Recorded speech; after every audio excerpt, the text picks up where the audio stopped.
ಲತೆಗಿನಾದ ದ್ರೌಪದಿ ಕಾಯ್ದ ಕೋಳಲ್ನಾಡೈ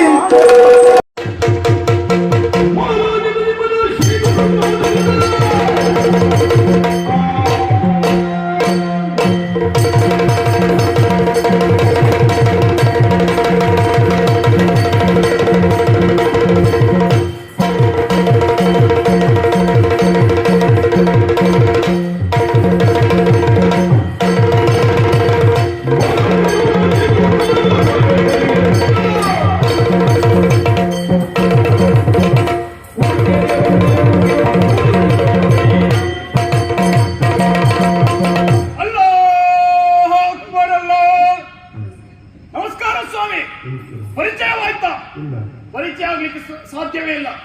ಯಾಕಂತ ಹೇಳಿದ್ರೆ ನಾವು ಅರಬ್ ದೇಶದಿಂದ ಭಾರತ ದೇಶಕ್ಕೆ ಬಂದವರು ಸ್ವಾಮಿ. ಹೌದಪ್ಪ, ವ್ಯಾಪಾರದ ನಿಮಿತ್ತವಾಗಿ ಬಂದವರು. ಹಲವಾರು ರೀತಿಯ ವ್ಯಾಪಾರವನ್ನು ಮಾಡಿದ್ದೇವೆ.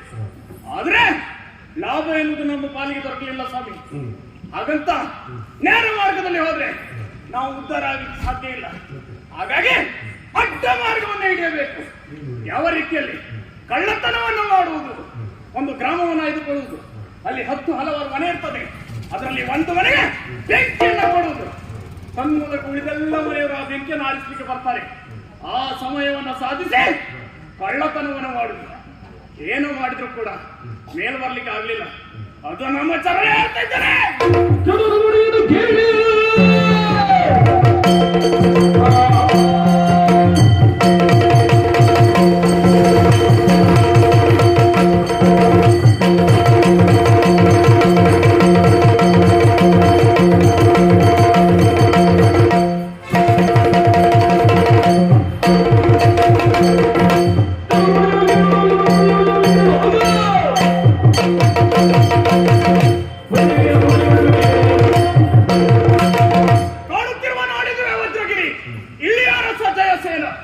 ಆತನಲ್ಲಿ ಸಕಲ ಸಂಪತ್ತು ಇದೆ. ನೇರವಾಗಿ ಆತನ ದಾಳಿ ಮಾಡಿ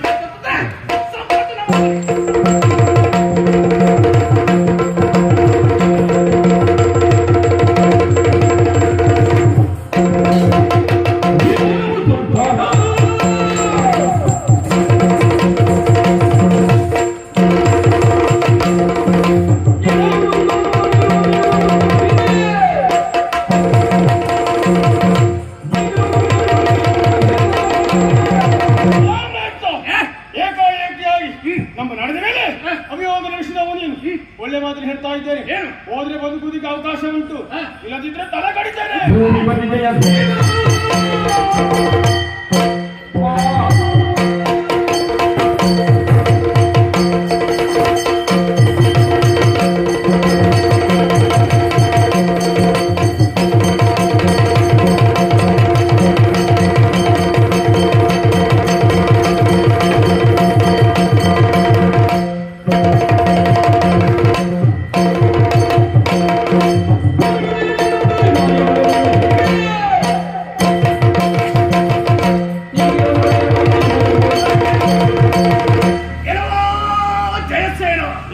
ನಿನ್ನಲ್ಲಿ ಸಕಲ ಸಂಪತ್ತಿದೆ ಅನ್ನುವಂಥ ವರ್ತಮಾನವನ್ನು ಕೇಳಿ ಇಲ್ಲಿಯವರೆಗೆ ನಾವು ಮುಂದುವರಿತೇವೆ. ಒಳ್ಳೆಯ ಮಾತಿನಲ್ಲಿ ಹೇಳ್ತಾರೆ ಕೇಳು.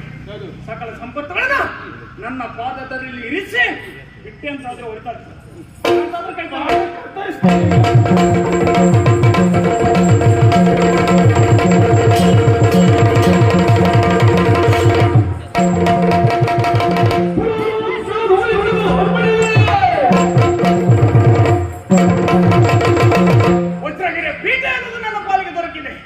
ಮುಂದೆ ಯಾವ ಮಗ ಬಂದು ಕೇಳ್ತಾನೆ.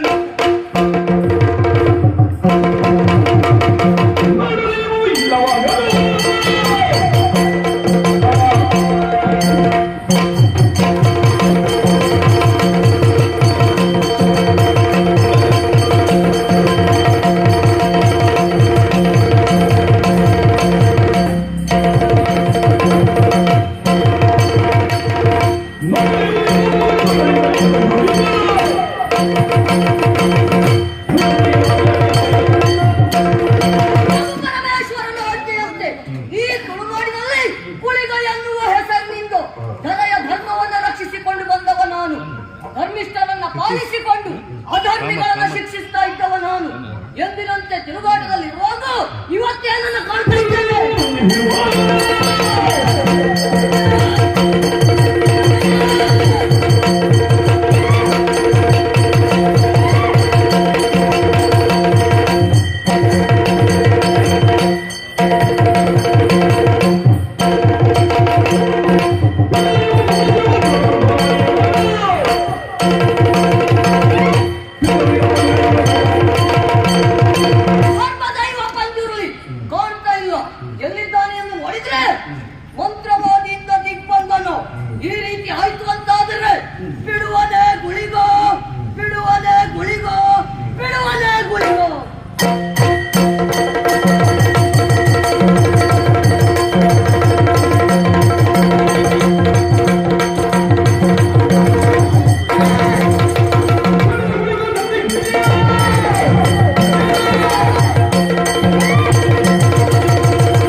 ಯಾವುದು ಗುಳಿಗೆ ಹುಡುಗಿ ನಾನು ಕೊಡ್ತೇನೆ ಈಗ.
ಏನೋ ಮಾತಲ್ಲ ಹಾ, ಹುಡುಗ.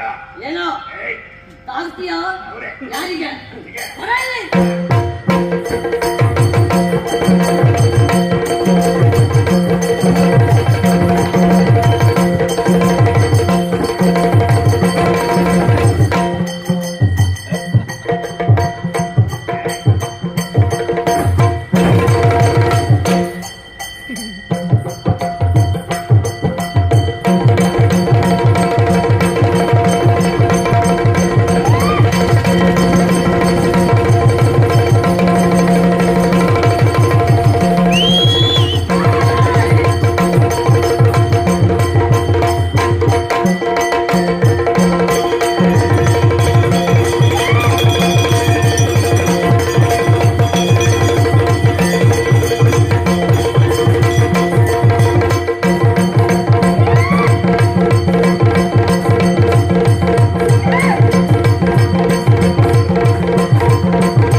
ನನ್ನನ್ನು ಬಂಧನದಿಂದ ಮುಕ್ತಗೊಳಿಸಿದ್ಯ, ಆಗಲಿ ಅಂತ ಸಂತೋಷವಾಯಿತು.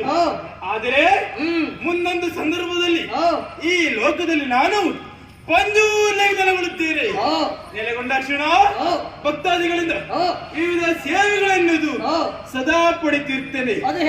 ಅದರಲ್ಲಿ ವಿಶೇಷವಾದ ಸೇವೆ ತಮ್ಮೆಲ್ಲ ಸೇವೆ ನನಗೆ ಯಾರು ವರ್ಷಂಪ್ರತಿ ಕೊಡುತ್ತಾರೋ ಅವರ ಕಷ್ಟ ಕಾರ್ಪಣ್ಯಗಳನ್ನು ನೆರವೇರಿಸಿ ಉತ್ತರೋತ್ತರ ಅಭಿವೃದ್ಧಿಯನ್ನು ಕೊಡಿಸುತ್ತೇನೆ. ಅಂದ ಮಾತ್ರಕ್ಕೆ ನಿನಗೂ ಕೂಡ ನೆಲೆಬೆಲೆ ಎನ್ನುವುದು ಇದೆ. ಅದು ಯಾವ ರೀತಿ ದೇವೋ? ಯಾವ ರೀತಿಯಲ್ಲಿ ಕೇಳಿದರೆ ಸನ್ನಿಧಾನದ ಒಳಭಾಗದಲ್ಲಿ ನಾನು ಪಂಜೂರ್ನಾಗಿ ನೆಲೆಗೊಂಡೆ, ಸನ್ನಿಧಾನದ ಹೊರಭಾಗದಲ್ಲಿ ಕ್ಷೇತ್ರಪಾಲಕ ಗುಳಿಗನಾಗಿ ನೀನು ನೆಲೆಗೊಳ್ಳಬೇಕು. ಕ್ಷೇತ್ರಪಾಲ ಗುಳಿಗು? ಹೌದು. ಧನ್ಯನೋದೆ. ಬಂದಂತ ಭಕ್ತಾದಿಗಳ ಸಕಲರ ಸಂಕಷ್ಟವನ್ನು ಬಗೆಹರಿಸುವ ದೈವ ಶಕ್ತಿ ಗುಳಿಗನಾಗಿ ಮೆರೆಯಬೇಕು. ಆದೀತು ದೇವ. ಅಷ್ಟು ಮಾತ್ರವೇ ಅಲ್ಲ, ಭಕ್ತಾದಿಗಳು ಸಲ್ಲಿಸುವಂತಹ ಸೇವೆ ಯಾವುದು?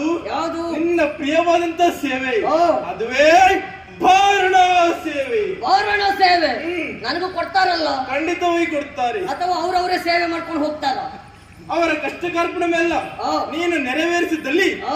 ನಿನಗೆ ಸೇವೆಯನ್ನು ಸಲ್ಲಲ್ಪಡುತ್ತದೆ. ಧನ್ಯನಾದೆ ಧನ್ಯನಾದೆ ಧನ್ಯನಾದೆ. ಹುಟ್ಟುವಂತಹ ಸಂದರ್ಭದಲ್ಲಿ ಆ. ಉಗ್ರ ಸ್ವರೂಪವಾಗಿ ಹುಟ್ಟಿದ್ದರಿಂದ ಆ. ಭಕ್ತರಿಂದ ನಿನಗೆ ರಕ್ತ ನೈವೇದ್ಯ ಆ. ಬಿಡ್ಲಿಕ್ಕಿಲ್ಲ. ಆದರೆ ಆ. ಇದಕ್ಕೆಲ್ಲ ಕಾರಣ ಯಾರು? ಆ. ಈ ಮಹಾರಾಜ ಆ. ವಜ್ರಹೀಧರ ಜಯಸೇನೆ ಎಂಬ ಆ. ಆದರೆ ಆ. ತಕ್ಕ ಶಿಕ್ಷೆಯನ್ನು ನೀಡಬೇಕಾಗಿದೆ. ಆ. ಈ ಪಂಜುರ್ಯ ಮಹಿಮೆ ಎನ್ನುವುದನ್ನ ಆ. ಅವನಿಗೆ ನೀ ತೋರಿಸಬೇಕಾಗಿದೆ. ಆ. ಆದರೆ ಆ. ದುಷ್ಟರಾದ ಬ್ಲೆಂಚರಿಂದ ಆ. ಅವನಿಗೆ ರಕ್ಷಣೆಯನ್ನು ನೀಡಬೇಕಾಗಿದೆ. ಇದೇ ರೂಪದಲ್ಲಿ ನಾವು ಹೋದದ್ದೇ ಹೌದು ಅಂತಾದರೆ ಆ. ನಮ್ಮ ಈ ಭೀಕರವಾದಂತ ರೂಪವನ್ನ ಕಂಡಂತ ಆತ ಎದೆ ಒಡೆದು ಸತ್ತಾನು. ಖಂಡಿತವಾಗಿ ಹೌದು. ಹೀಗೆ ಹೋಗುವುದಲ್ಲವೇ ಅಲ್ಲ. ಮತ್ತೆ ಹೇಗೆ? ಮನೆ ಮಂಚದಲ್ಲಿ ನಮ್ಮ ಆಯುಧವನ್ನ ಇರಿಸಿ ಸತ್ಯ ಧರ್ಮವನ್ನ ಹ. ಮಾಯದ ಮುಖಾಂತರ ತೋರಿಸಿಕೊಡಬೇಕು. ಹ್ಮ್. ಎಲ್ಲರೂ ತಿಳಿದುಕೊಳ್ಳಬೇಕಾದ ಸತ್ಯ ಏನು? ಏನು? ದೈವಗಳು ನಮ್ಮನ್ನ ಕೊಲ್ಲುತ್ತಾರೆ ಎನ್ನುವುದಾಗಿ ಭಾವಿಸಿದ್ದಾರೆ. ಹ. ಇವತ್ತು ತಿಳಿಯಬೇಕಾದ ಸತ್ಯ ಬೇರೇನಲ್ಲ. ಹ್ಮ್. ಜನರು ಮಾಡಿದ ತಪ್ಪಿಗೆ ಸರಿಯಾದ ಶಿಕ್ಷೆಗಳು ದೈವಗಳಾದ ನಾವು ಕೊಡ್ತೇವೆ. ನರಬಲಿಯನ್ನ ಯಾವುದೇ ಕಾರಣಕ್ಕೂ ಪಡೆಯುವುದಿಲ್ಲ ಎನ್ನುವುದನ್ನು ತಿಳಿದುಕೊಳ್ಳಬೇಕು. ಅಷ್ಟು ಮಾತ್ರವಲ್ಲ, ಆ. ದೈವ ದೇವರುಗಳ ಸಾನ್ನಿಧ್ಯಕ್ಕೆ ಯಾರಾದರೂ ಅಪಚಾರವನ್ನು ಮಾಡಿದಲ್ಲಿ ಆ. ತಕ್ಕ ಶಿಕ್ಷೆ ಅನುಭವಿಸುತ್ತೆ ಎಂಬಲ್ಲಿ ಆ. ಈ ಮಹಾರಾಜನೇ ಸಾಕ್ಷಿಯಾಗುತ್ತಾನೆ. ಜೊತೆಯಲ್ಲಿ ಮಂತ್ರವಾದ್ಯನ್ನ ನೋಡಿ ಎಲ್ಲರೂ ಕಲಿತುಕೊಳ್ಳಬೇಕು. ಹ್ಮ್. ನಮ್ಮ ರೂಪವನ್ನ ಕಂಡಂತ ಆತ ಆ. ರಕ್ತ ಕಾರಿಸುತ್ತೇ ಹೋದ. ಖಂಡಿತವಾಗಿ ಹೌದು. ಆ. ಆದರೆ ಆ. ಮುಂದೊಂದು ಸಂದರ್ಭದಲ್ಲಿ ಆ. ಈ ಪ್ರಪಂಚದಲ್ಲಿ ಆ. ನಾವು ಏನು, ಹ್ಮ್. ಈ ದೈವಗಳ ಶಕ್ತಿ ಏನನ್ನೋದನ್ನ ಆ. ಇಡೀ ಲೋಕಮುಖಿಗೆ ಸಾರಬೇಕಾಗಿದೆ. ಆ. ಧರೆಯ ಧರ್ಮವನ್ನು ಉಳಿಸಲೋಸ್ಕರವಾಗಿ ಬಂದಂತಹ ಆ. ಧರ್ಮ ದೈವಗಳು ನಾವಾಗಿದ್ದೇವೆ. ಆ. ಹಾಗಾಗಿ ಕಾಣುವಂತಹ ಈ ಲೋಕದಲ್ಲಿ ಆ. ಇರುವಂತಹ ಈ ಪ್ರಪಂಚದಲ್ಲಿ ಆ. ಆ ಧರ್ಮವನ್ನ ಹೋಗಲಾಡಿಸಿ ಧರ್ಮವನ್ನ ನೆಲೆಗೊಳಿಸಿ ಆ. ನಾವಿರ ಜೊತೆಗೂಡಿ ಆ. ಇಲ್ಲಿ ಇರಬೇಕಾಗ್ತದೆ. ಆ. ಹಾಗಂತಹ ಇದುವೇ ಪ್ರಪಂಚದಲ್ಲಿ ಆ. ನಾನು ಧರ್ಮದೈವ ಪಂಜುಲಗಿ ನೆಲೆಗೊಳ್ಳುತ್ತೇನೆ. ಕುಳಿಗನಾಗಿ ನಾನು ನೆಲೆಯಾಗುತ್ತೇನೆ. ಪುರದೈವ ಪಂಜುಲಗಿ ನಾನು ನೆಲೆಗೊಳ್ಳಲಿದ್ದೇನೆ. ಕ್ಷೇತ್ರಪಾಲ ಗುಳಿಗನಾಗಿ ನಾನು ನೆಲೆಯಾಗುತ್ತೇನೆ. ಶಿವಶಕ್ತಿ ಪಂಜುಲಗಿ ನಾನು ನೆಲೆಗೊಳ್ಳುತ್ತೇನೆ. ನೆಲೆಯಾಗೋಣ ನೆಲೆಯಾಗೋಣ ನೆಲೆಯಾಗೋಣ. ಧರ್ಮದೈವವಾಗಿ ನಿಂತ ಪಂಚಲ್ಲಿದಾನು ಗುಳಿಗನೊಂದಿಗೇನು ಚಂದ. ಧರ್ಮದೈವವಾಗಿ ನಿಂತ ಪಂಚಲ್ಲಿದಾನು ಗುಳಿಗನೊಂದಿಗೇನು ಚಂದ. ಪಂಚಲ್ಲಿದಾನು ಗುಳಿಗನೊಂದಿಗೇನು ಚಂದ. ನಂಬಿದ ಭಕ್ತರಿಗೆ ನಂಬಿದ